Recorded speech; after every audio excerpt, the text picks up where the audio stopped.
My name's Dylan. I drive a 2022 Lowrider S. So I was on a 2006 Dyna Street Bob. I wanted to go faster, I wanted more reliability, I wanted more utility.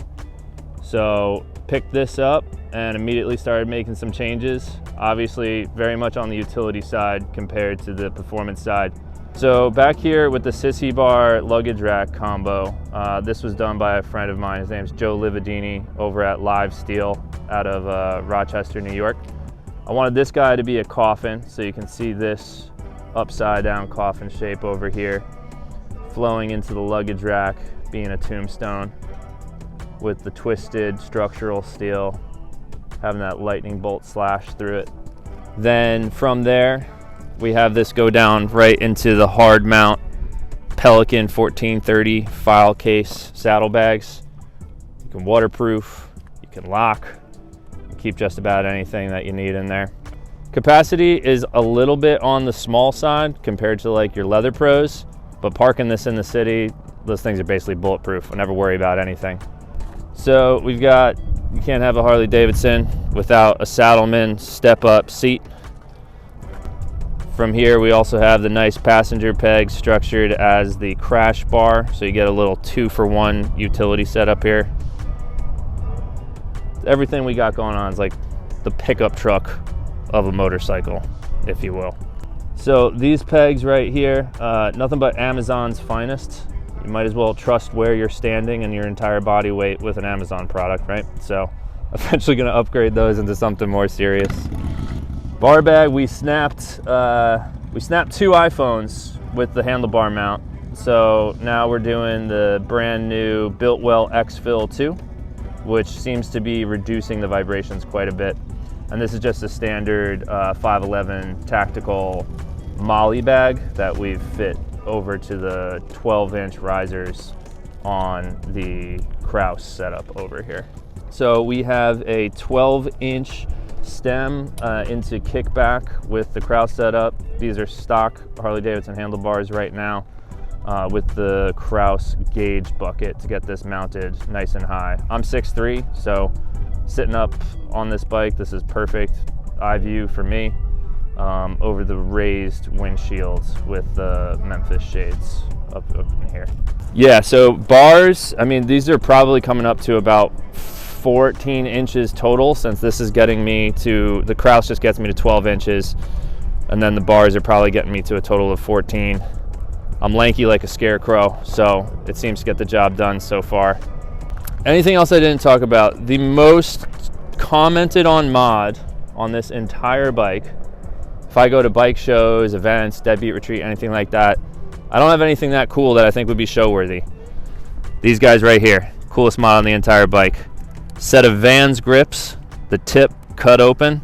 You slide those on with some Windex, because when you stretch out and you put your feet on these like a highway bar, the bunking is just a little too slippery. You get yourself some Vans grips, you wear a pair of Vans, you got Vans on Vans, you got Vansception, grip for days. Exhaust, very quick and simple.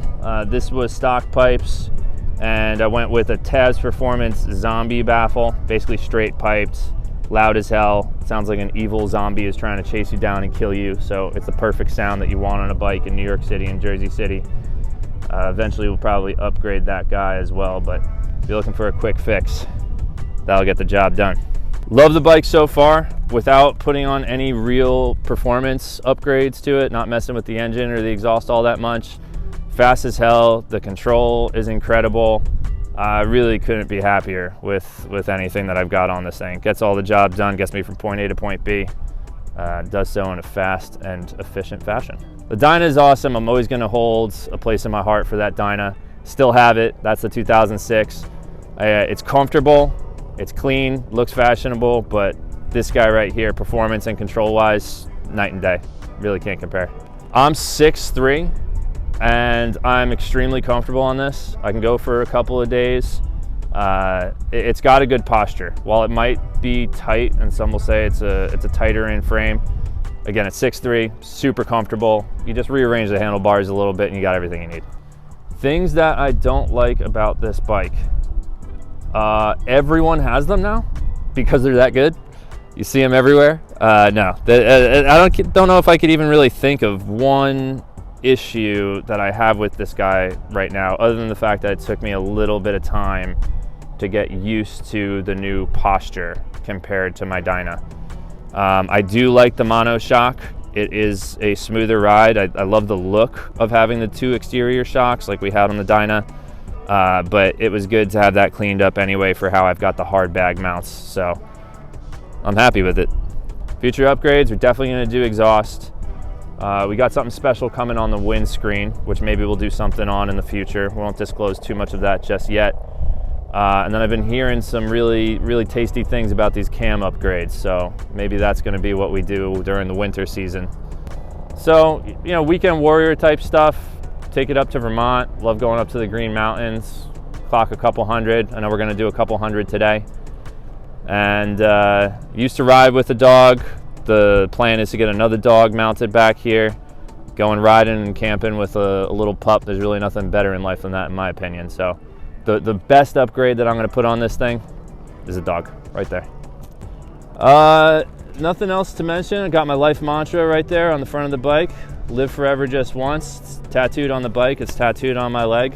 It's a lyric from Every Time I Die. Hardcore kid here at heart. Just to live life to the fullest, because you only get one of them and it is finite. So live forever just once.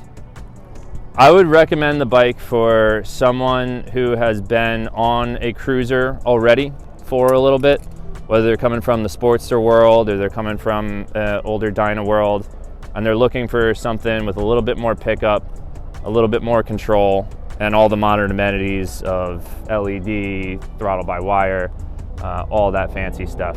I would not say a first-time rider bike. I don't think that's an ideal match, but if you've been on something for a couple hundred miles, couple thousand miles, couple years, and you're looking for a little bit more spice, I think you can find it right here. Closing statements, it's a beautiful day out here in the Northeast in December. We're getting some beautiful miles in out here in Eastern Long Island, soaking up the salty air and the lovely sunny vibes. Happy to be out here, happy to be on a Harley-Davidson Lowrider S, and we're gonna go cook up a few more miles, snack those things down for lunch.